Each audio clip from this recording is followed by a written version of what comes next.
Bienvenue sur le board. Je prends en direct, un peu à l'improviste, le match d'Alain Babillon au premier tour du championnat du monde. J'ai vu il n'y a pas très longtemps qu'il était en cours. Voilà, alors Alain il vient de jouer une partie assez extraordinaire, de reculer à 4 et d'empocher 2 points. Ils sont donc à -3, -4. Voilà, je voulais faire un petit streaming aujourd'hui, mais je voulais streamer un de mes matchs, une analyse, blablabla, mais j'ai vu notre capitaine en ligne.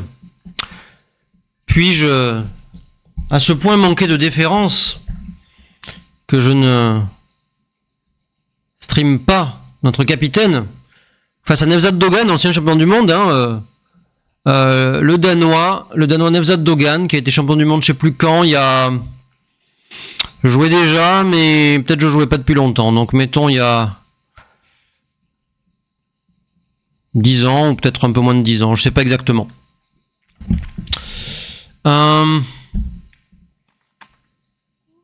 Voilà, alors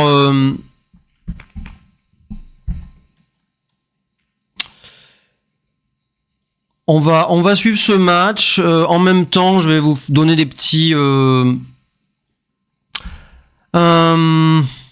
comment dire, petits commentaires sur comment s'est passé notre championnat du monde par équipe, probablement.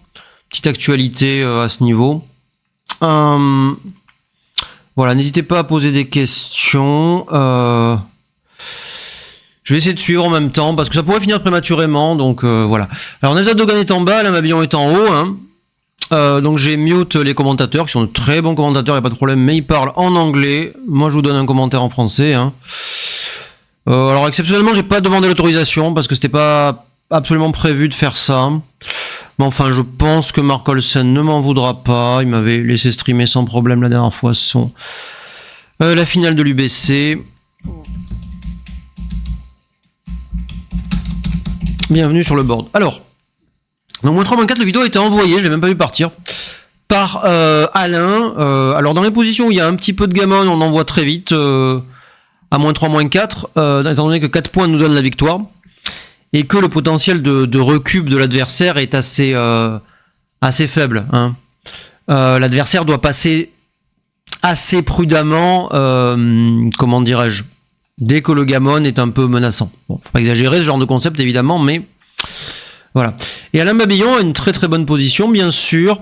C'est le genre de truc, il faut pas sous-estimer le gammon des blancs, parce que mine de rien, malgré l'encre bleue, on attaque fréquemment le pion arriéré. Ben voilà, par exemple avec double 6. Alors là, il va faire les 2 portes, et nous pourrions voir une fin prématurée de ce match. De ce match qui, ma foi, verrait notre capitaine passer. Je pense qu'à ce score, ce qu'il a joué me semble être le meilleur coup à un score normal, mais à ce score, je soupçonne qu'il faut jouer pour le gammon et qu'il fallait attaquer au point As. J'aime pas trop ce qu'il a joué. Alors là, il va faire le point 3. Il a encore du gammon, faut pas négliger ça. Ouais, Nevzat, joueur extrêmement expérimenté, enlève prudemment son pion, qui lui donne certes des chances de gain, mais beaucoup d'occasions d'être gammon aussi. Et par conséquent,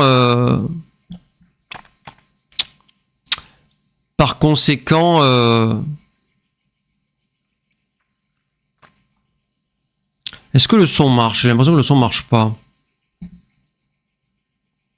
Y a-t-il un problème de son?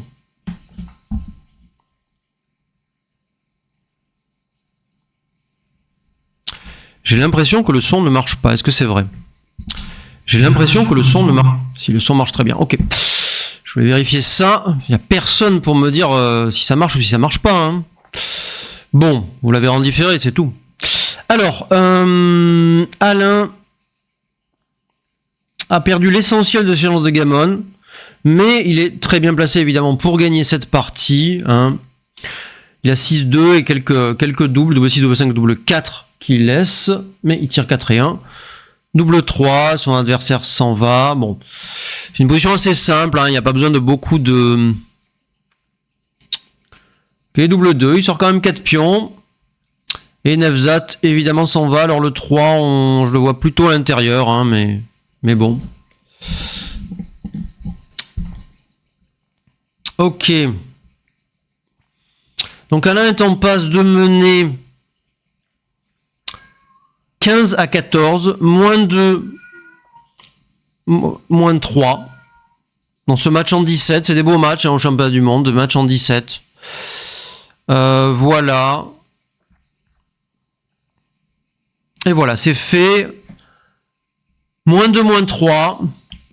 Alain mène dans ce match contre un ancien champion du monde.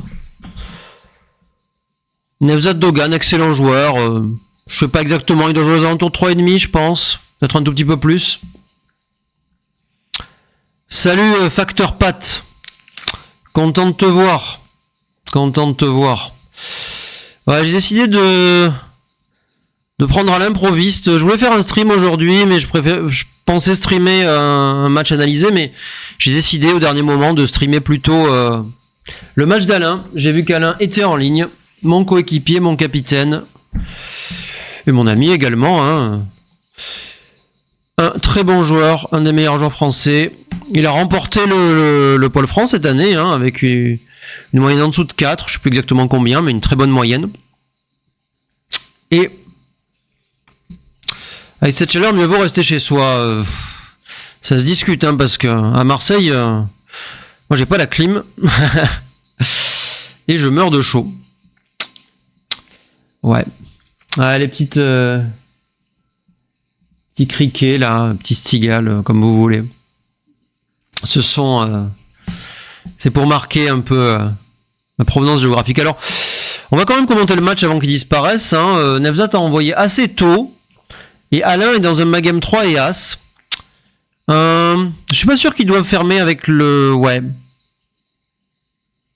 J'aurais peut-être fermé avec le 6 pour slotter avec l'As. C'était intéressant. On doit rarement jouer des trucs aussi rigides dans un backgame. Alors évidemment, il doit faire attention au... Je regarde un peu la caméra parce que... Il doit faire attention au gammon, mais d'un autre côté, un pion de plus frappé, certes, augmentera légèrement les chances de gammon, mais augmentera aussi beaucoup les chances de gain. 5 et 4 pour notre capitaine. J'aime pas du tout le point 2. Je pense pas que ce soit ça qu'il faille jouer. Je pense qu'il faut frapper et descendre le deuxième pion également en 8, en 9, pardon. Tant pis pour les chances de gain. Tant pis pour les chances de gammon. Je pense pas que la double frappe soit la bonne idée en général à ce joueur, parce que quand on est frappé ça va, mais quand on n'est pas frappé, le pion va rester en as pendant très longtemps et c'est un pion très mal placé. Double 2, un joker évidemment du capitaine. Bravo le capitaine, on fait les 2 points, pas d'hésitation, bien joué. 3 et 2 sort 2 pions. 4 et 3, très intéressant. Je pense qu'il doit frapper au point 3. Et le 3, je ne suis pas sûr. Monter au point 21 est pas du tout idiot. Et on pourrait imaginer venir au point 10 également, mais j'ai l'impression que le plan n'est plus le backgame, parce qu'on n'aura plus jamais le timing pour faire ça. Donc personnellement, je frapperai avec le 4, et je monterai au point 21 avec le 3. Je pense qu'il ne faut pas surestimer les chances de gammon des blancs dans cette position. L'adversaire, je veux dire des bleus. Ou des violets ou des roses. Enfin, je suis daltonien, donc je sais pas trop de quelle couleur c'est ça, mais moi je dis les bleus. Non, je pense pas que ce soit bien joué. Je pense pas que ce soit bien joué. Je pense que c'est trop timoré par rapport aux exigences de la position. Il faut pas surestimer le prix du gammon non plus, qui doit être aux alentours de 0,6 de mémoire. Donc plus qu'un score normal, mais pas non plus extraordinaire. Et ouais.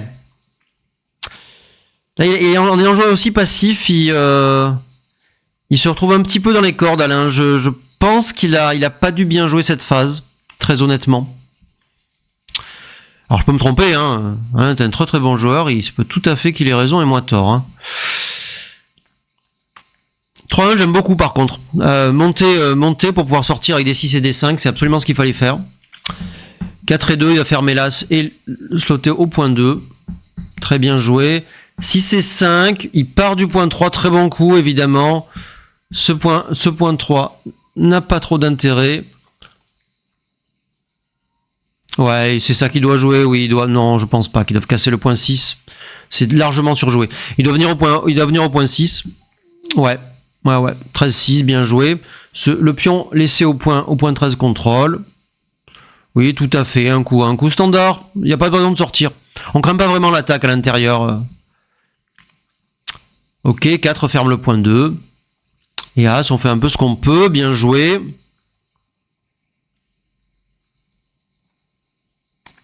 Bien joué. 6 et 2. Je suis pas sûr. 6 et 1, bien joué. C'est pour ça que je pense qu'il était pas idiot de sortir tout de suite. Parce que là, il obtient un bon contrôle, Alain, tout de suite. 6-2, c'est un joker, il frappe, mais il peut être frappé avec un 3 ou avec des combinaisons avec un 4. Double 2, double 4, 4 et 2. 2 et As, bien sûr. 3 et 6, un joker de la part d'Alain. Et je pense qu'il doit sortir plutôt au point... Ah, j'aime pas ça. Parce que la majorité du temps, il fait gala et on regrette un peu. Je serais sorti avec le 6, personnellement. 5 et 4, il frappe et il sort avec le 5. Extraordinaire. Et Alain étant en bonne voie de remporter ce match. Double 6. On sort les deux, c'est sûr. Et on en descend... Je pense 2 au point, ouais, c'est très bien joué ça. On pourrait aussi en mettre un seul ici, au point 5, afin de fermer avec 6-2 et double 2. Mais bon, je pense que ce qu'il a joué est déjà très fort. 4 et As, je ne suis pas sûr, mais je rentrerai, ouais, comme ceci. C'est un coup assez logique.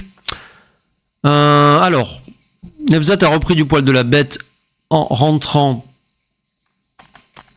Ces pions, j'aime moyennement le slot au point 2, mais bon. Alors, 5-2, 4-3, double 5, mais pas 5-6, c'était 6-4 qui frappait. 4 et 3. On doit jouer prudemment, et le plus prudent, c'est de jouer 13-6, hein. Je pense qu'il n'y a pas beaucoup d'alternatives. Il peut fermer, jouer le 4 à l'intérieur au point 2, mais c'est reculer pour mieux sauter. Je pense, non, je crois pas que ça puisse être le coup. Il va laisser quand même des...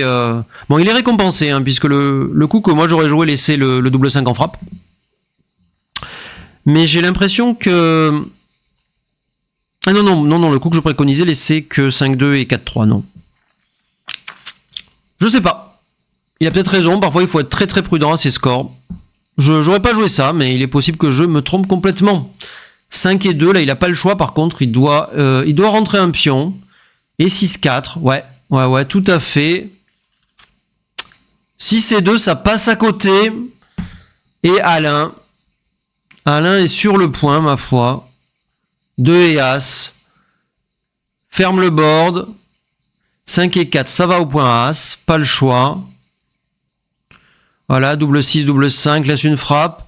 Mais pas double 3, qui est très bon, ça éclaire. Sort un seul pion, pas deux, bien sûr. Et...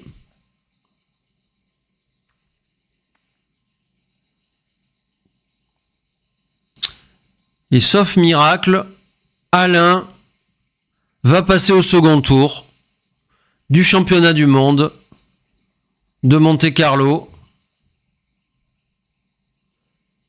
Belle remontée, il était en situation très difficile à -3, -6 en particulier. Ça s'annonce plus que bien. Les chances de gain sont très très faibles. Et là, elles sont égales à 0. Bravo Alain. C'est une victoire. C'est une victoire d'Alain Babillon, capitaine de l'équipe de France, un des meilleurs joueurs français, et probablement celui qui a les meilleurs résultats ces dernières années. Très certainement d'ailleurs. Et ouais.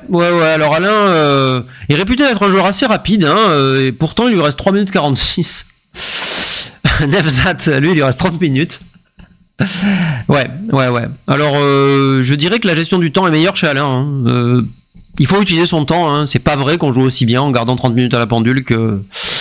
voilà. Alors, peut-être pourrait-on dire qu'il avait trop peu de temps pour la fin, mais bon. Il lui restait quand même 4 minutes, donc un peu plus pour... Il a pris du temps quand même dans certaines décisions techniques. Donc il lui restait du temps pour jouer la fin. Je pense que la gestion d'Alain a été assez bonne. J'ai pas vu l'entièreté du match. Hein. Je suis arrivé vers la fin, le temps de finir ce que je faisais, mettre le stream en place et tout. Donc j'ai pas tout vu. Je sais pas si ça a été bien joué. J'ai pas suivi vraiment le déroulement parce que je savais pas qui jouait. Hein, sinon j'aurais pris plus tôt. Voilà. Bon, encore un bon résultat d'Alain qu'on va suivre pour la suite. Ok, on va faire autre chose nous. Hein. Ça vous dit une petite analyse? Alors attendez, je vais le mettre en place sur le côté. On va avoir une analyse. J'ai joué un match contre Mochi dans le deuxième super jackpot de Stockholm. Je vais vous faire un petit point sur Stockholm, hein, bien sûr. Mais d'abord,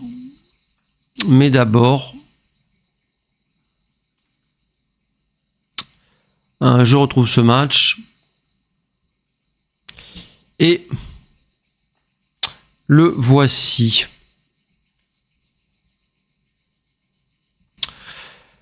Voilà, alors il n'y a pas besoin de régler vraiment le stream, ça m'a l'air tout à fait correct. Dites-moi hein, si vous voyez pas bien, mais j'ai l'impression que c'est assez ergonomique comme truc. Je vais mettre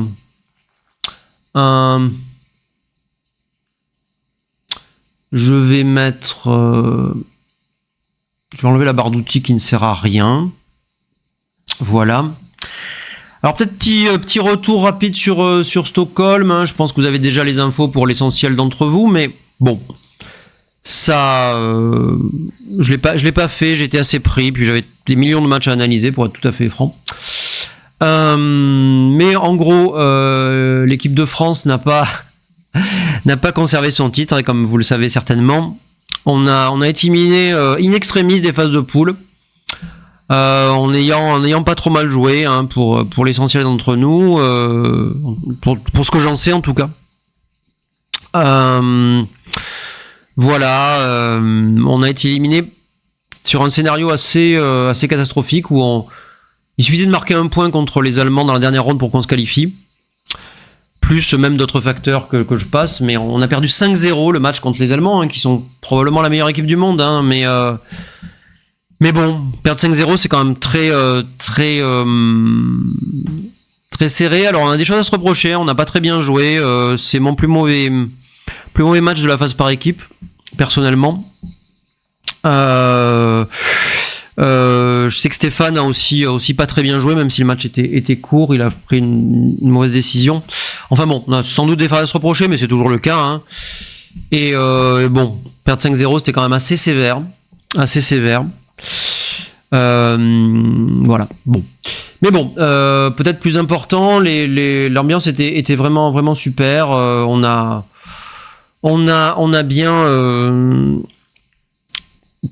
on était soudés, on était motivés, on a fait ce qu'on avait à faire hein, globalement. Et bon, voilà. Même si je dis qu'on a des choses à se reprocher, on en a toujours, hein, et je crois que l'essentiel était quand même là. Voilà. Plus globalement, j'ai fait de très mauvais résultats en termes de gagner des choses à Stockholm.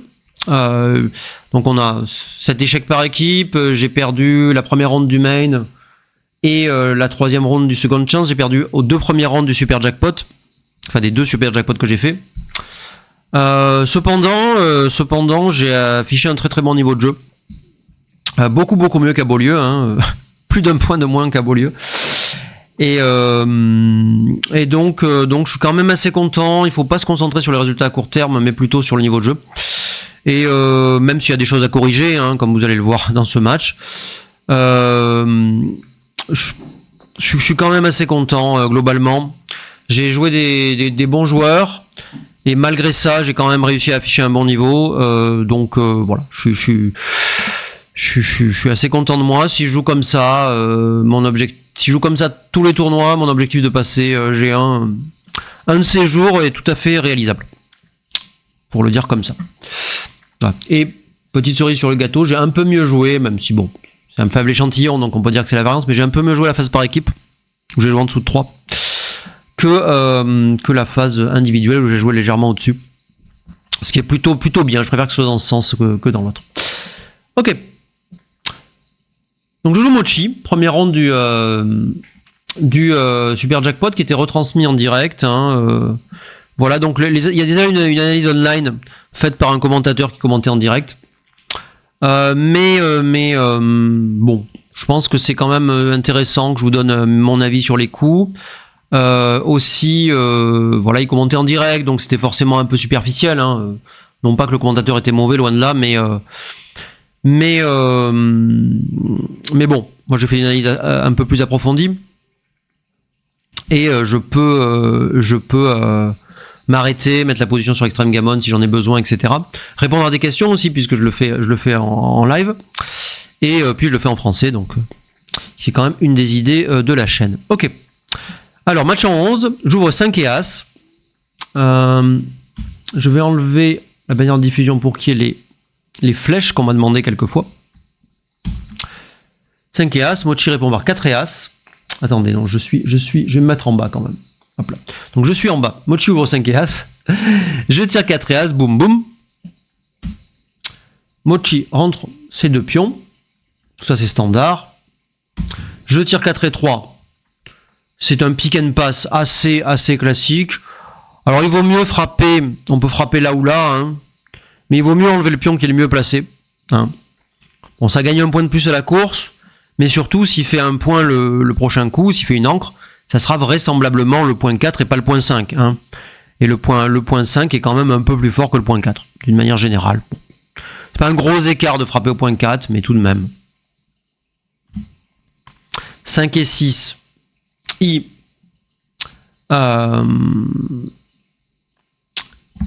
court, pas trop d'alternatives.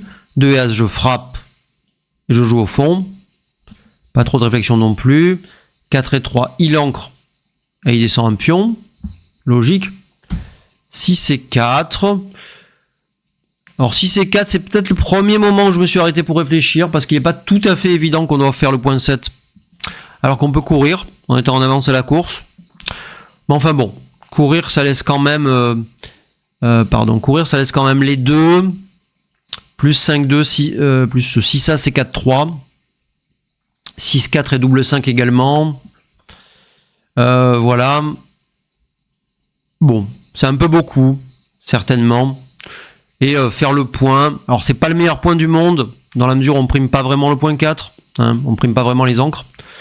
Mais c'est tout de même assez sécurisant pour la suite. C'est un appui si je veux descendre des pions. Donc, c'est pas si ridicule. Il a joué 4 et 2. Et j'ai tiré double 4. Alors, double 4, c'est assez compliqué. Il y a beaucoup d'options. Et voilà, vous pouvez y réfléchir un petit peu. En gros, on peut... Peut-être le coup le plus standard, c'est de venir faire le point 5. Voilà. Double 4 faisant le point 5. Je peux aussi... Alors, je vais enlever les couleurs. Je sais pas pourquoi j'ai remis les couleurs depuis la dernière fois. Ça sert à rien. Je vais mettre du noir. Voilà. Donc double 4 faisant le point 5. Et peut-être le coup le plus standard, on fait le point, mais on laisse le point As, on laisse la frappe en As. Plus 6, 3, 5, 4. Alors une petite duplication impliquée dans la mesure où 5 et As, ou 3 et As, ou 6 et As font des points intéressants. 4 et As dans une moindre mesure. Bon. Ça c'est assez fort. D'un autre côté, encore une fois, est-ce que le plan de prime est le bon alors que j'ai fait le point As? Mais faire le point 5, c'est pas uniquement un point de prime. Et aussi on est en avance, on voudrait partir. Donc je me suis orienté plutôt vers autre chose. Si on part du principe qu'on sort avec 24-16 pour courir, quel est le meilleur coup? Alors, déjà, on n'est pas forcé de partir avec 24-16, on peut aussi penser à 24-20,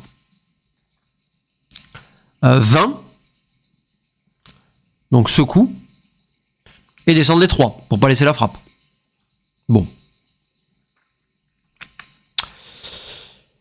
Une fois qu'on joue 24-16, on peut jouer 13-9 deux fois. Ça, c'est le premier coup que j'ai posé, c'était mon coup intuitif. Et c'est une certaine valeur de prime. Et ça laisse le 4 et l'As en duplication. Enfin, l'As en duplication, disons. Et même chose que précédemment, 5 et As, 3 et As faisaient déjà le point 5. Les 4 après tout étaient assez intéressants avec 6-4 en particulier. Donc, c'est assez intéressant de jouer comme ça, on court, on laisse quelques frappes, mais on construit aussi un petit peu en même temps. Bon. On peut regarder d'autres trucs, par exemple, courir et faire le point 3 à la place. Ça n'a pas l'air d'être le plan. Faire des portes derrière l'encre n'est jamais terrible. Et soudain, j'ai vu un coup assez original, qui est de courir et de slotter au point 5. L'idée, c'est que ça duplique quand même les As, une fois de plus, mais sans casser le midpoint. Alors, comment comparer ça avec ce coup qui fait le 9? Eh bien, je me suis dit pendant la partie que le point 5 était quand même plus intéressant que le point 9, ce qui est vrai, et que j'aimais bien courir, donc ça devait être préférable à faire le point 5 directement sans courir, en termes de plan. Cependant, ce que j'ai négligé, qui est assez basique, c'est que c'est quand même pas si évident quand on n'est pas frappé avec par l'As, qu'on soit frappé par un 4 ou pas frappé du tout. C'est quand même pas si évident de faire le point 5 au prochain coup, en fait. C'est ça le problème de ce coup. Aussi, être frappé en As, ici, est beaucoup plus grave que d'être frappé là-haut. Donc on laisse quand même... Et si on fait si tout ça se produit, ben on n'aura pas fait le point 9, qu'on avait dans l'autre cas. Donc en fait, ce coup était bien meilleur que ce que j'ai joué. Voilà. Et donc je me suis orienté vers ce coup qui est joli, subtil, mais voilà, un peu trop original, on va dire. Et le coup normal que je voulais jouer était plus fort, et le faire le point 5 était aussi plus fort. Voilà. Donc c'est un mauvais coup que j'ai joué là. Voilà. Et même ce coup-là était plus fort. Enfin, tout était plus fort que ce que j'ai joué. À savoir courir et laisser un pion en prise au point 5. C'est exagérément loose en fait, exagérément risqué. Que mon adversaire a tout raté et a fait le point 7. 5 et 2. Bon, il faut enlever notre pion de la prise. Et après on a une petite hésitation. Alors, on peut fermer, comme je l'ai fait, ou on peut enlever le point, comme ceci. Planqué. Mais le point 5 est quand même très fort au backgammon. De plus, bon, on laisse quand même 6, 1, 5, 2. Hein, plus des chances d'attaque à l'intérieur. Et on peut noter aussi que les 3 impliquent une certaine duplication. Ces concepts de duplication sont un peu sous-estimés, mais ils sont très importants. Ici, 3-1, de même que 5-3 font des portes intéressantes. Particulièrement 3-1, mais 5-3 c'est vrai aussi. Et donc, ça minimise un petit peu la problématique d'être frappé ici. J'ajoute que si on est frappé, maintenant qu'on a fait le point 5, on a le meilleur board, ce qui veut dire que par exemple, imaginez qu'il tire 3 et 2, il frappe et je sais pas, il vient au point 9, et ben on aura en retour tous les 4, tous les 2, bon, en l'occurrence c'est dupliqué, prenons plutôt 3 et 1, bon, 3 et 1 peut-être ça doit faire le 5, je sais pas, mais admettons qu'il frappe, on peut rentrer et frapper avec un 6, un 4, un 2 à l'intérieur. Donc voilà, ces return shots sont assez importants dans le meilleur board. Donc faire le point 5, bon, c'est assez simple. Et c'est ce que j'ai fait. Il m'a fait un pick and pass. J'ai fait gala. Et là, il a décidé de doubler. Et cette position... En gros, si on fait le compte, j'ai 7 points de retard à la course. C'est assez important, la course, dans ce genre de truc. J'ai nominalement le meilleur board, mais enfin bon, ce point A se paye pas de mine quand même.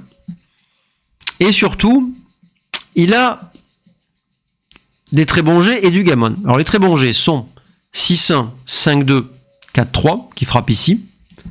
Plus, notez que c'est diversifié, 6-4, 6-5, 5-4, qui attaque ici. Tout ça, c'est assez gammoniche. Hein. Plus, des trucs comme double 6, double 5, double 4. On peut compter également double 3, 3 et As dans une certaine mesure. Bon, je les énumère sans les compter vraiment, mais notez que ça fait beaucoup. Hein. Je pense que tout le monde sera d'accord que ça fait beaucoup de G. Et ça fait beaucoup trop. Et donc j'ai très correctement passé cette position. Voilà.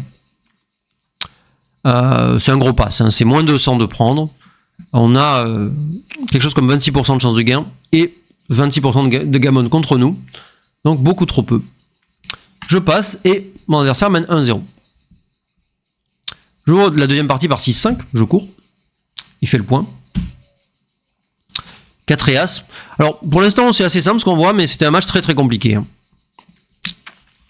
4 et As. J'équilibre simplement ma structure. Pas la peine de faire de finesse, on est en avance à la course. 5 et As. 6 et 2, je cours. En avance à la course, on court. Principe cardinal. 5 et 3, il slot au point 5, bien joué. 4 et 2, c'est plus important de faire le point que de planquer ce pion. D'abord, il y a un pion qui traîne. Et d'autre part, si on fait planque entre guillemets ce pion, en fait, on ne le planque pas vraiment, on le met là. Et en fait, vous voyez qu'il y a quand même beaucoup de jets qui frappent. 6, 2, 5, 3, ça fait 4G, plus 6, 3 et 5, 4, et double 3, le 3 frappe ferme, ça en fait 5 de plus. Donc, ça fait 9G qui frappe. C'est beaucoup 9G. Là, il y en a un peu moins, un peu plus, certes, mais au moins, on a fait le point 4. Très important. 6 et 5, il ancre, bien joué. 5 et 2, je fais mon point. 6 et 5, bon, partie assez triviale. Je suis en retard à la course, hein, donc il n'y a évidemment aucune raison de... Je suis en retard à la course parce qu'il y avait 2 fois 6, 5. Hein. Je ne l'étais pas avant ça. Double 3. Alors la double 3, ça a l'air de rien, mais c'est une décision. En gros, la situation est la suivante. On peut jouer tout à l'intérieur. On peut jouer la course en descendant le point 13. Ou on peut jouer à l'intermédiaire, comme je l'ai joué. Alors, si on joue tout à l'intérieur, donc un truc comme ça.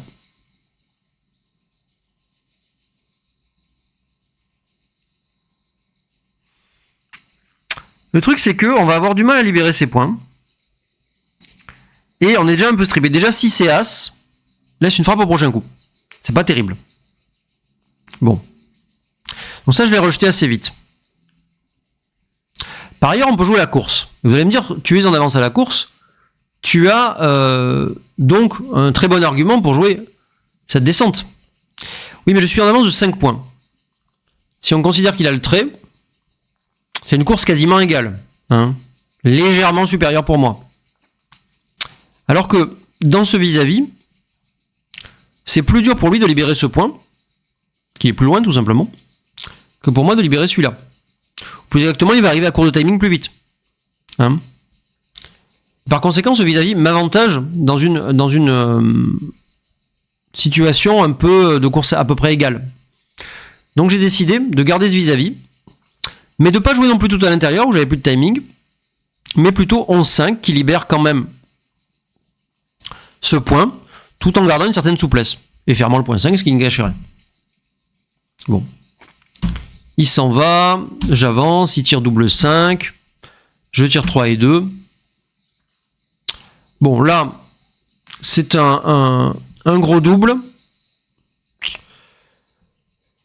Et alors le take est pas du tout évident, hein, j'ai 12 points de retard à la course sur 86, mais il y a du gaspillage. Alors je vais être tout à fait honnête, en fait, sur le board j'ai fait une erreur de calcul.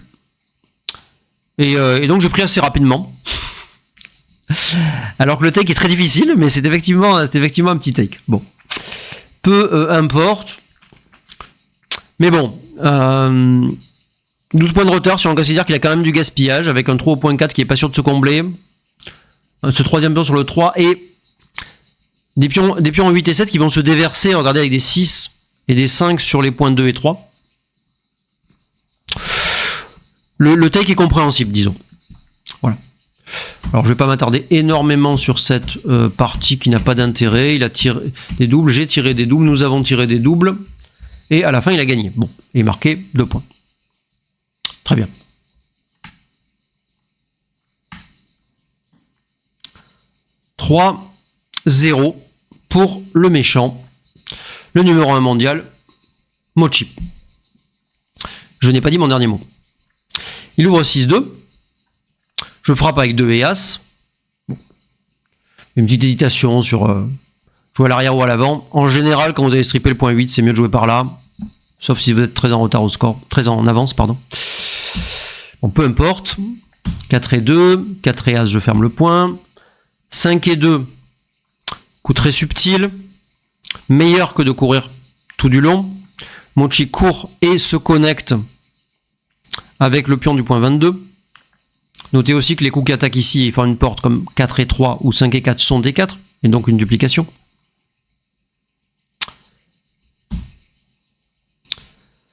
Je frappe avec 5 et 4, et là j'ai commis une assez grosse erreur en fait. J'ai joué assez vite ce coup d'ailleurs.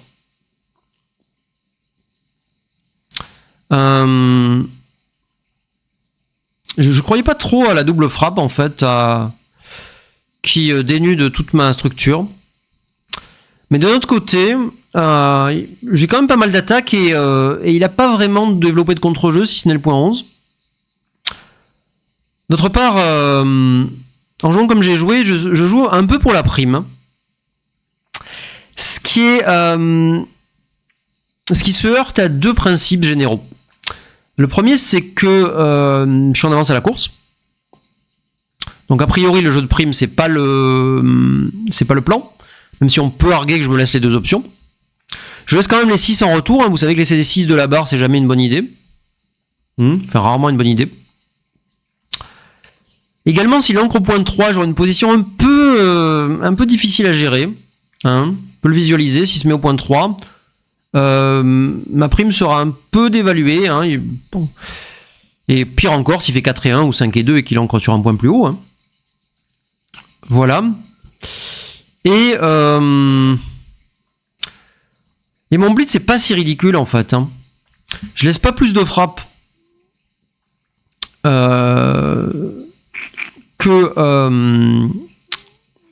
ou légèrement plus de frappe peut-être que dans l'autre cas. Bon, là je laisse tous les 6 et 5 et 4. Bon, mais pas double 6. Ouais, bon. Ça dépend si on compte double 4, double as, des trucs comme ça. Là. La double as, c'est une frappe, mais bon, est-ce qu'on doit la rajouter? Bon, c'est un débat oiseux. Disons que je laisse un nombre de frappes assez comparable dans les deux cas. Et j'ai quand même un potentiel de blitz pas ridicule du tout. Et la différence se fait sur les 6 en particulier.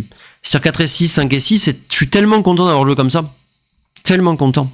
Donc dans l'autre cas, il frappait. Donc voilà, il y avait un potentiel de blitz non négligeable et que j'ai un peu négligé, justement. Voilà. On a tendance à sous-estimer les blitz. Hein. À dire que c'est un jeu un peu désespéré pour le gammon, alors que la prime serait le jeu structurel, machin noble. Mais il y a aussi beaucoup de chances de gain parfois dans les blitz. Faut pas le négliger. Il rentre. Et là, on voit le résultat. Hein. Mon spectre de prime est vraiment pas très bon. Hein. Bon. 2 et As. J'ancre au point 22. Bien joué. Il y avait une petite alternative à faire le point 5, bon. Mais ça laisse une double frappe. Double as, il fait les points 5 et 4. 4 et 2. Il y a une petite discussion à faire le point 4. Mais c'est souvent très fort de faire le point à 6 de distance. L'empêchant de voir le jour. J'ai une bonne structure pour éventuellement faire mon point 5, voire mon point 4 plus tard. Et peut-être surtout, là je laisse le 6 en frappe directe. Hein. Donc j'ai correctement décidé de faire le point 9. 5 et 2. Mochi connaît ses classiques et s'extrait du point 3. Très bien joué. Il y a beaucoup de joueurs qui auraient joué un coup Un coup rapide comme qui sait 13-6 par exemple. Voilà. Oh, on risque rien. Oui, mais ce pion au point 3, cette porte au point 3, pardon, va avoir du mal à s'extirper de la prime en fait. Malgré tout. Hein. Parce que j'ai réussi à faire le point 4, le point 9 à 6 de distance. Donc très bon coup de Mochi. Je vais le noter. 6 et 5. À mon tour de me demander si je dois m'extraire du point 3. Et c'est une décision très très intéressante. Je croyais l'avoir noté, mais je crois que les changements que j'avais fait avant le stream ne sont pas enregistrés. Alors la question est assez simple en fait. On peut faire le point 3. Mais là, qu'est-ce qui se passe? On laisse quand même beaucoup de frappes en retour. Hein. Tous les As, 5 As, 4 As, 2 As, double As. Et on doit rajouter 5, 6 et 5, 4 comme frappe. De plus, même s'il ne fait rien de spécial, mais qu'il rentre simplement, admettons qu'il fasse un G un peu moyen, 2 et 3 par exemple, il rentre en 2, il joue le 3 ici, eh ben, ma structure est quand même pas idéale. Hein. Loin de là. De plus, on voit pas trop comment je vais extirper les pions du point 22. Le fameux point 3, le point 3 est toujours mauvais. Je sais pas si vous m'avez déjà entendu prononcer cette phrase, mais c'est une des choses qui est... c'est très très différent d'un point 4 ou un point 20. On a beaucoup plus envie de s'en aller. Particulièrement quand il y a déjà une prime assez forte comme ça. Considérez la structure que j'ai ici. A contrario du coup précédent, je laisse aucune frappe. On peut considérer que je laisse déjà à l'intérieur comme 5 et 4 ou 5 et 3.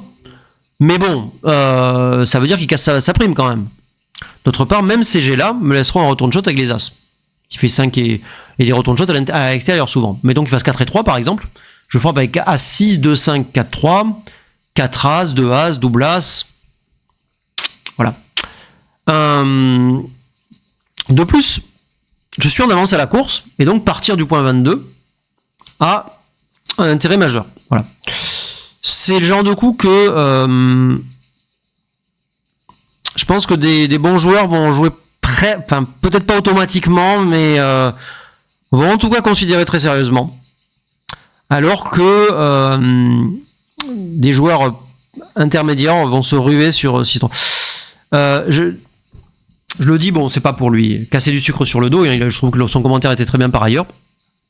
Mais le commentateur qui commandait sur la chaîne de Mochi, quand je me suis mis à réfléchir, a dit mais je comprends pas, 9 et 3 est un coup forcé, faire le point 3 est un coup forcé, c'est le seul coup, il n'y a pas à réfléchir.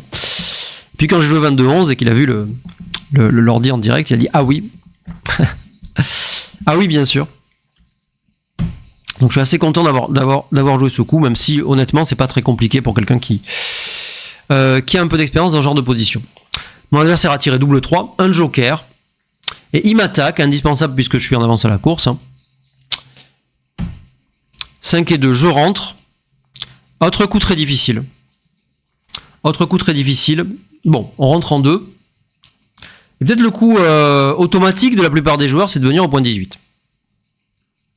Bon. Comme ceci. Mais là, c'est là qu'on compte. On est en avance à la course, certes, mais d'une part, pas de beaucoup. Et d'autre part, il y a quand même beaucoup de G qui frappent et ferment. On a 6-4, As-4, double 4, 5-4. Bon, ça, c'est la partie évidente. Mais aussi 6-5. As-5 et double 5. Très bien. Mais on a aussi des choses comme, par exemple, des choses qui simplement frappent. On n'est pas du tout forcé de faire le 3. Hein? Il y en a beaucoup. Et même si on fait le 3, il pourra sans doute assez souvent faire la prime de 5. Et obtenir un contre-jeu très fort. Ou refrapper au point 3. Et obtenir un contre-jeu très fort. Bon. Ça fait beaucoup de choses. Alors on a envie de jouer un coup prudent, du coup. En se disant, bah, si je joue par exemple barre 23 et 11-6, eh bien, il n'est pas forcé de fermer le point. Mais en fait, si on le compte, il a quand même beaucoup de G qui ferment le point. Il a 6-2, 6-1 d'une manière différente, 5-3, double 4, double 4 ça fait la prime, hein. Etc. Il a quand même beaucoup de G. De plus, tous les As vont attaquer. Il y a aussi plein de jets qui font la prime. 6 et 5 par exemple. C'est terrible. Et donc, j'en viens à comprendre qu'il a beaucoup de bons tirages en fait. Et que ce blot n'est pas une faiblesse mais une force. Et pour faire de ce blot une faiblesse, comme le dit Shiman quelque part, je peux frapper. Ça paraît bizarre. Je suis en avance à la course et j'ai très nettement le moins bon board. Donc ça contrevient à un grand nombre de principes. Cependant, très concrètement, je me laisse la possibilité de gagner une course, soit en m'extirpant avec un 5 au prochain coup, soit en tirant un As. C'est très difficile pour lui de couvrir ce pion, ou qui va souvent rester en fait en frappe ici.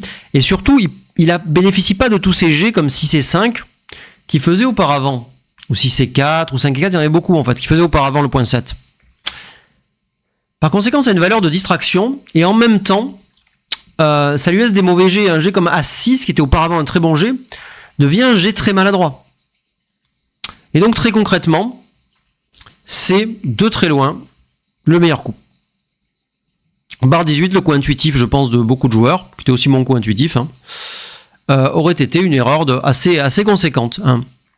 Et bar 23 et 11-6 étaient encore pire. Voilà, je suis assez content d'avoir trouvé cette frappe, qui était pour le coup assez difficile. Autant ça, c'est un coup qui demande d'avoir travaillé, autant ça, c'est un coup qui demande de réfléchir. Voilà, donc assez content de ma prestation sur ce coup. Donc il tire un joker, frappe et ferme.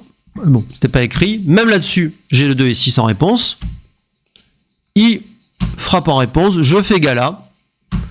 Et là, il double. Et c'est pas du tout une évidence de savoir si je dois passer, alors que j'ai une prime de 5 trouées quand même, prime de 4, extérieur, et que mon adversaire mène 3-0. C'est pas une évidence.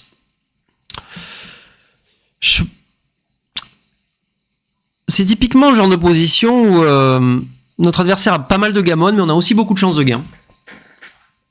Et il est difficile de sous-peser les deux. Alors au chapitre des points négatifs, il a le meilleur board de 4 possible. Je pense que s'il avait un board de 4 un peu plus faible, mettez le point 2 à la place du point 3 par exemple, plus encore le point 1, j'aurais pu prendre.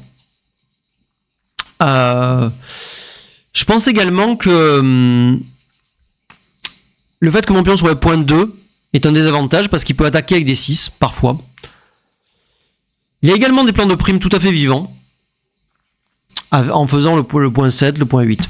Et cerise sur le gâteau, ces deux pions sont splittés.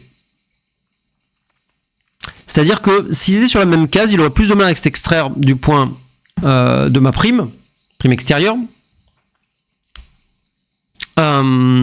Et par exemple, si vous les mettez au fond, il serait obligé de faire un 4 ou un 3.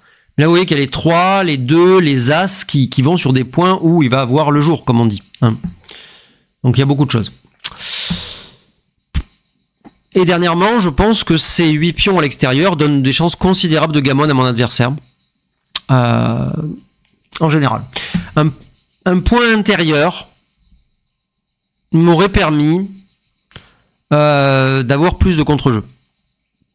Donc je pense que mes chances de gain doivent avoisiner les 30% à ce moment-là. Bon, j'ai les chiffres sous les yeux, c'est facile. Mais que ça peut pas être beaucoup plus.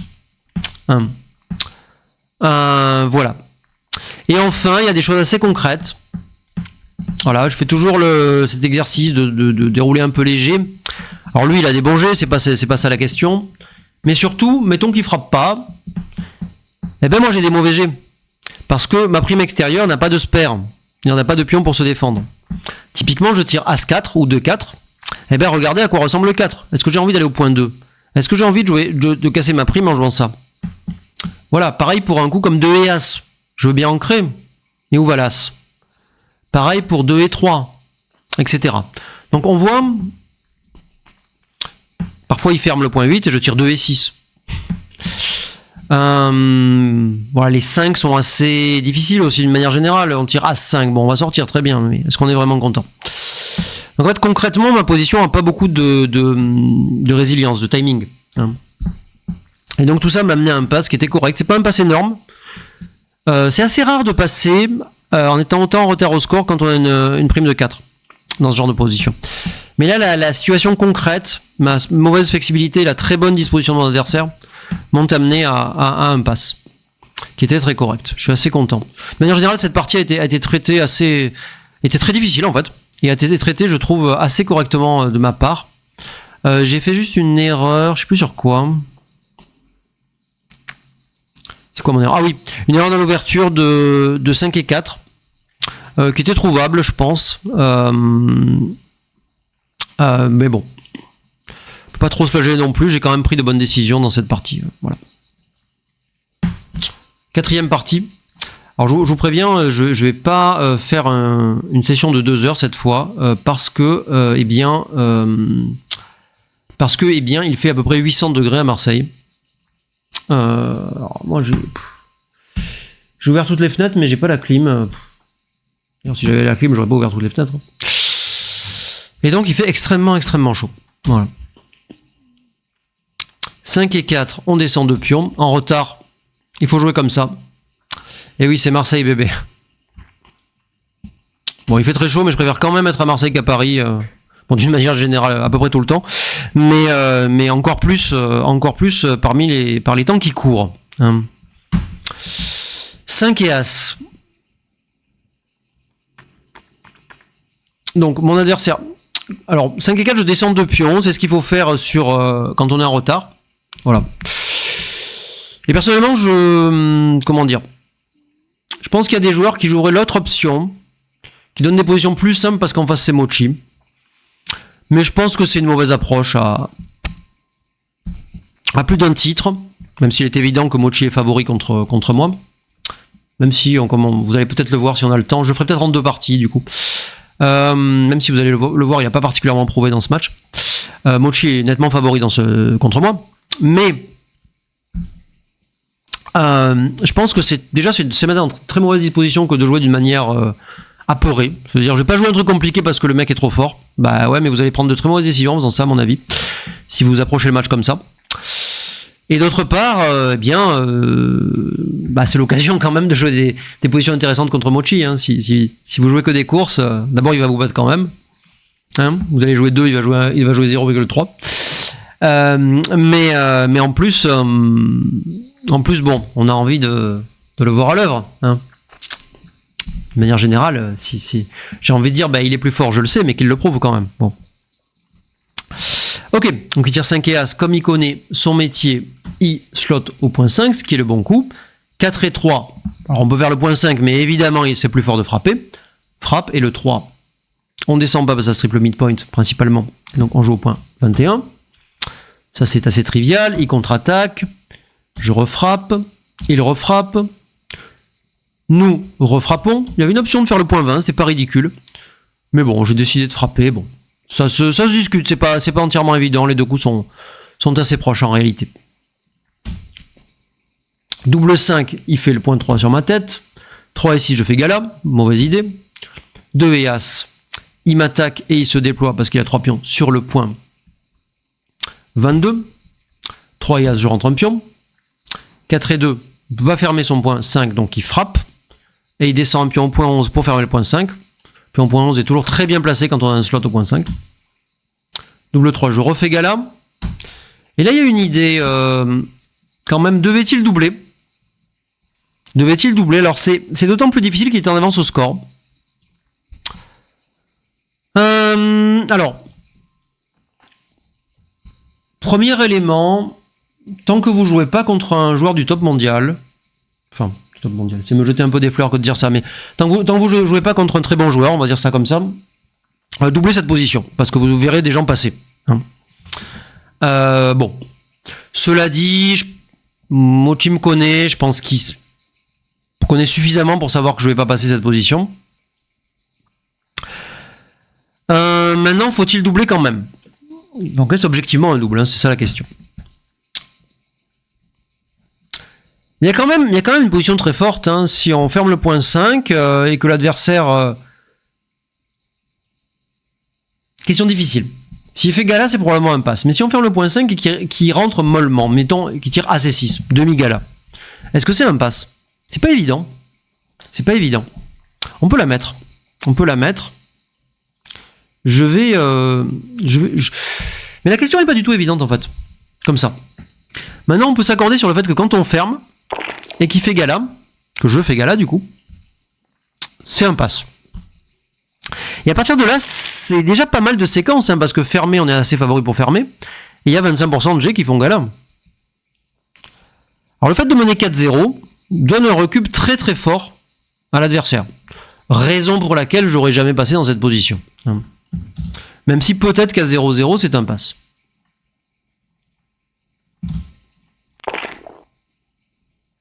On peut la mettre à 0-0 d'ailleurs, c'est intéressant. À 0-0, c'est un pass assez important. Mais menant 4-0,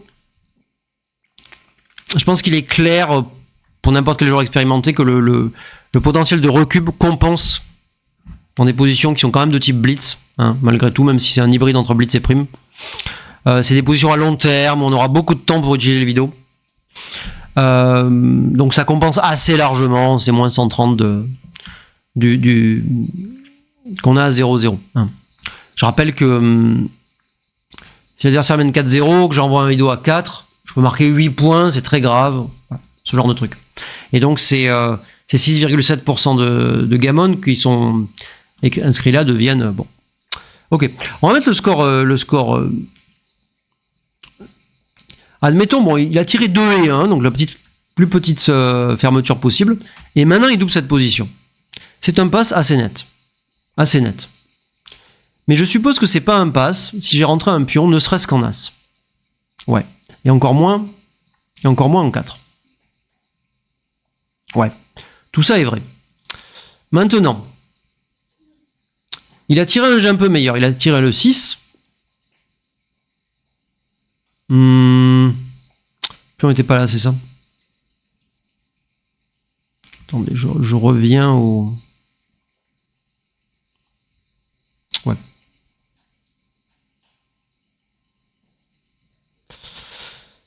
Donc, il a tiré le 6. Mettons 6 et 2, par exemple. Je sais pas trop comment il doit jouer le 2. Admettons qu'ils doivent le jouer là. Bon. Et là, je rentre un pion en as. Voilà, ce score, c'est probablement encore un take. Okay. Ouais. Donc, en fait, je pense que Mochi a compris ça pendant la partie. Ça, c'est un take, mais ça, c'est même un petit pass. Bon. Mais c'est un vidéo très efficient, donc c'est pas grave que ce soit un pass. Je pense que Mochi a compris ça pendant la partie, et ça l'a conduit à pas doubler. Mais c'est négligé sans doute que, eh bien, comment dirais-je, les séquences où il ferme et où je fais gala sont quand même très, très fréquentes en fait, hein. Mine de rien. Voilà, à ça s'ajoutent des choses, des jokers, hein, comme double 6 par exemple. Il tire double 6, voici un double 6. Presque quoi que je joue, je pense que j'ai un énorme pass. Donc j'ai pas tiré double 4 ou double as. J'ai 3 hommes à la barre. Hein. Voilà, on peut rajouter le double 4 aussi. Quelle est la position? Double 4. 1, 2, il fait le point 4. Voilà, donc il y a d'autres choses que simplement fermer gala. Et donc c'était un double assez important en fait. Non, pas assez important, j'exagère, mais 0,50 quand même. Pas une évidence du tout. Manqué par Mochi. Donc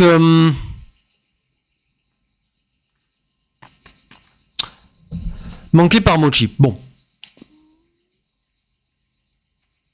Il a donc tiré 6 et 3. Je suis rentré en As. 6 et 3, donc fermé et joué le 6. Je suis rentré en As. Et de nouveau, il a décidé de ne pas doubler cette position. Ce qui me surprend beaucoup.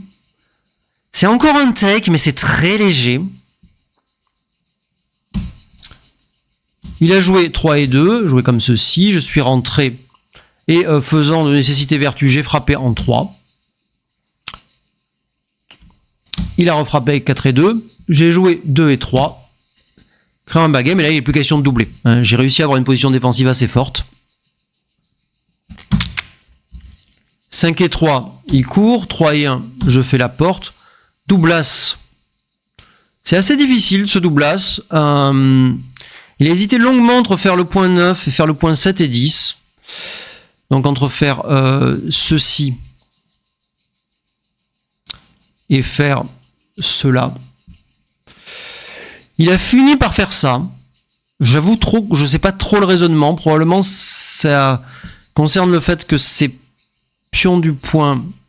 En fait, ça bloque les 6 à la fois du 4, au cas où je fasse un 3, et de l'As. C'est probablement ça l'idée. C'est un coup assez difficile, il a trouvé le bon coup, j'avoue que je sais pas exactement comment. Il n'y avait pas un écart énorme non plus, 0,35 entre les deux. 2 et As, je monte bien sûr. 5 et As, il monte. 2 et As, je contre-attaque. Essentiel. 3 et 2, il n'a pas trop le choix, il rentre et il joue en 11. 6 et As, je ferme. Et j'ai pas énormément de 6. On peut jouer 23-17. Mais c'est pas très thématique, je préfère garder mon backgame. Même si je manque un peu de timing. 13-7, je saute sur un très bon point. S'il me frappe, c'est pas grave du tout. Que ce soit en As ou en 4. Ça me donnera du timing pour le backgame. Bon. Pas un coup si trivial que ça. Hein. Je passe rapidement, mais parce que je suis en train de mourir de chaud et que je vais pas tarder à arrêter. Mais 5 et 2, il fait le point 8. Évidemment, très bien joué. Il agrandit sa prime. Je tire double 6. C'est quand même un joker. Hein. Alors évidemment, on n'aime pas en général dans les backgames tirer des gros, mais là, je quitte le backgame pour une bonne position, hein, parce que je frappe, j'extrais tous mes pions, je fais la prime. C'est un joker, il fait gala. Alors là, évidemment, on est supposé commencer à se poser la question du redouble. Cependant, même si mon recul est très puissant, son take point est assez haut, compte tenu du fait que j'ai un peu de gammon dans la position. Mais malgré tout, il me semblait qu'il allait encore avoir un take pendant très longtemps. Parce que je dois faire 2 x 2, hein, puis des 6 et des 5 que je dois améliorer. Donc je me suis dit, j'attends d'avoir un peu amélioré. Soit faire un 2, soit au moins avoir frappé pour augmenter le gammon, quelque chose comme ça. Je pense qu'il a encore un take pendant longtemps, donc c'est pas la peine de se précipiter sur le double. Bon, c'est pas une décision triviale, hein, ça. Pas du tout. Le cube est tout à fait envisageable, et je l'ai d'ailleurs envisagé assez longuement. 6 et 3. Alors ça, c'est une décision très difficile de Mochi. Ancré, alors le 3 est obligatoire, évidemment. Et après, la question, c'est est-ce qu'il doit planquer ou sortir? On aime bien quitter le point 3. Comme je l'ai dit souvent, le point 3 est toujours mauvais. Mais là, on le quitte quand même dans des conditions assez délicates, hein, puisqu'on laisse le 6, l'As, les 5 à l'intérieur également, et tout ça est diversifié avec les 2, qui sont l'autre bon coup de la position. Aussi, avec au moins certains 4, double 4, 4 et 2, alors 4 et 2 ça frappe ici, je suis pas sûr. Mais As 4 par exemple, je vais sans doute frapper ici, double frappe. Et donc ça me laisse beaucoup de gammon et ouvre la porte à des vidéos puissants de ma part. Peut-être pas ce coup, hein, mais les pions risquent de rester en prise pendant plusieurs coups me donnant du gammon. Et donc c'est une grosse erreur, une des très rares erreurs de ce niveau de Mochi. C'est très difficile, hein. Je ne jette pas la pierre, malgré... je ne suis surpris que parce que c'est Mochi. Et c'est moins 260 et 10. Donc on a une énorme erreur de la part de Mochi qui perd à la fois des chances de gain et des chances de gammon. Il lui mieux valu se planquer, jouer le coup un peu trivial. Sachant que en fait, le manque de timing est réciproque dans cette position. C'est-à-dire que certes, il a plus beaucoup de coups, mais moi non plus. Je vais être obligé de casser l'encre en lui donnant des frappes, ou alors de monter le 2 lui donnant un potentiel de blitz. Donc malgré ma prime de 5, sa prime de 5 trouée est quand même très forte aussi. Hein. Il n'est pas du tout évident de savoir qui est mieux la prime là. Voilà. Donc un coup un peu trop audacieux de Mochi, qui a, je pense, sous-estimé ses chances dans cette prime contre prime, en fait. C'est les positions les plus dures à évaluer du backgammon. 2 et As, un joker, bien sûr. Je frappe et je sors. J'avais encore l'idée de doubler ici. J'ai plus de gammon que le coup d'avant, mais moins de chances de gain. Enfin, plus de gammon. Plus de volatilité, en tout cas, au moins. Et moins de chances de gain. Difficile à dire. J'ai décidé de ne pas doubler, c'est ce qu'il fallait faire. Et je tire mon joker à C2. Il répond par 3 et 2, un contre-joker très fort. À la fois, il ancre et il frappe. S'il avait fait que frapper, on aurait pu réfléchir au double, mais le fait d'ancrer, évidemment, ça enlève la plupart de mes gammons. Je tire double As. Un méga joker, boum boum boum boum boum. Il tire double As, un méga joker aussi. Et il a réfléchi très très longuement entre le wash, qu'il a fini par jouer, et la montée au point 22. Alors les deux coups sont relativement proches.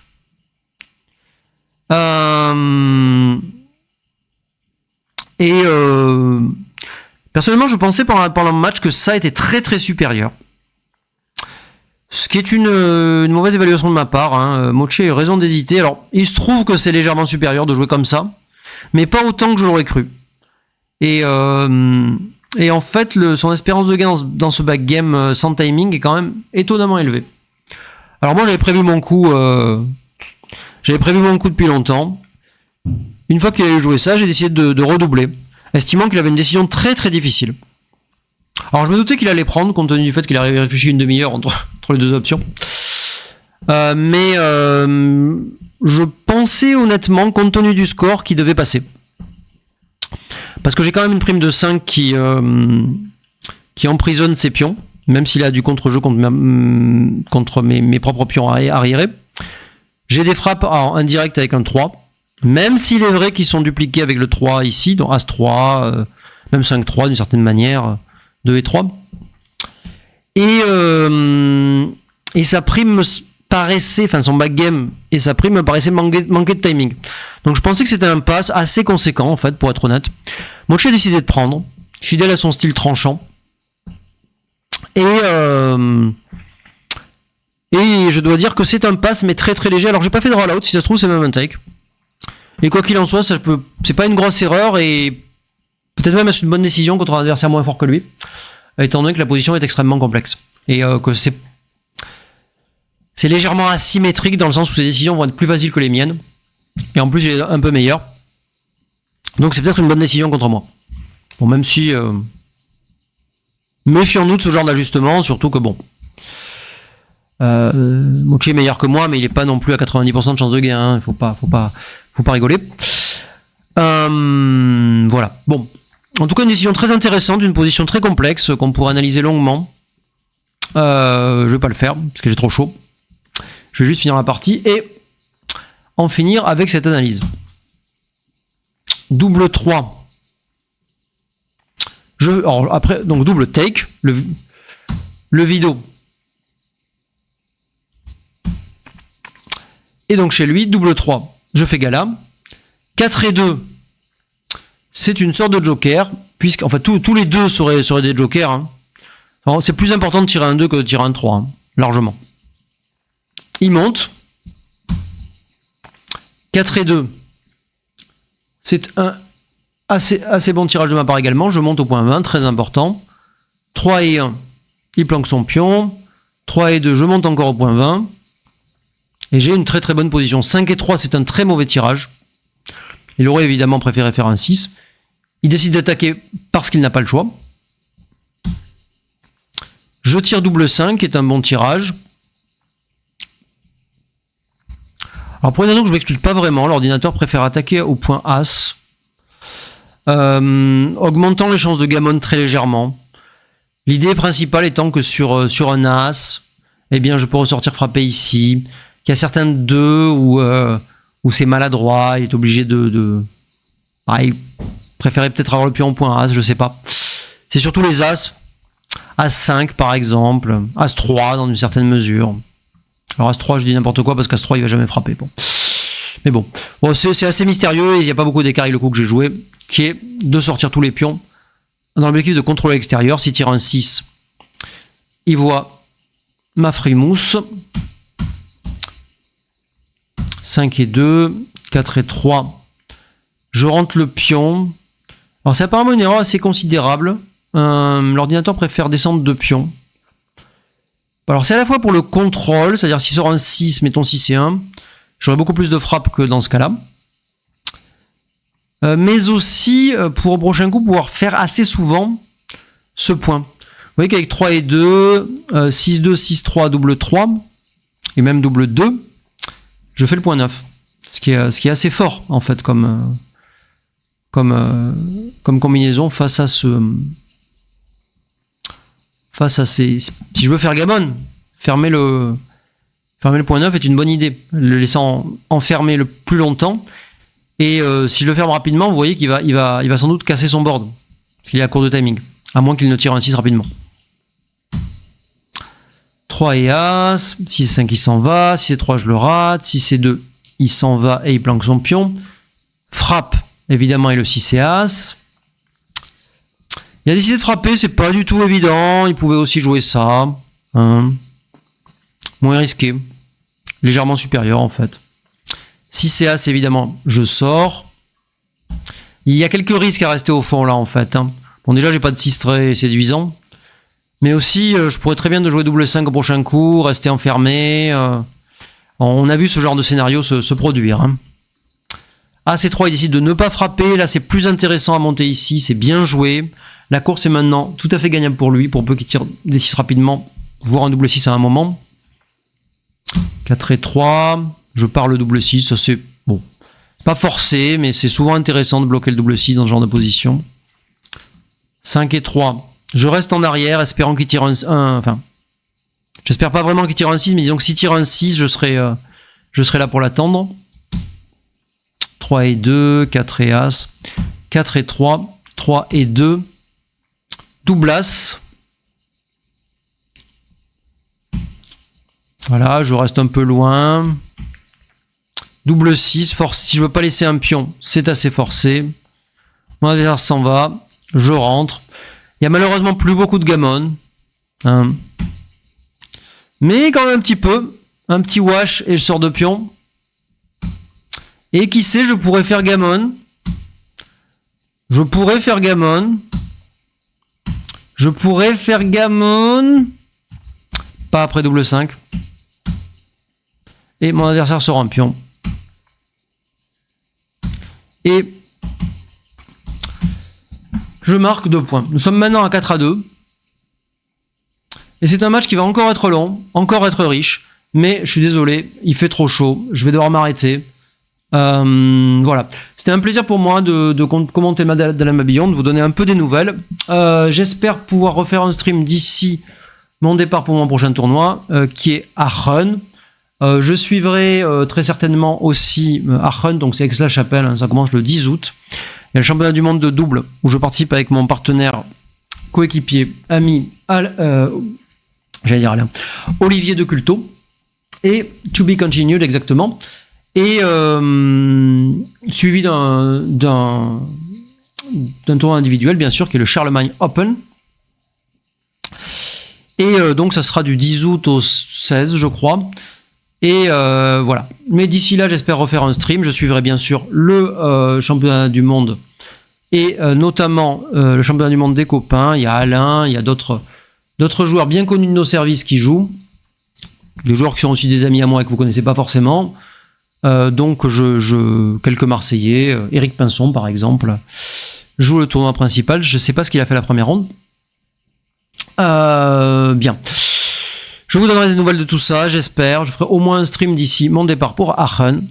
D'ici là, je vous dis à bientôt sur le board. Et surtout, ne faites pas trop de blunders.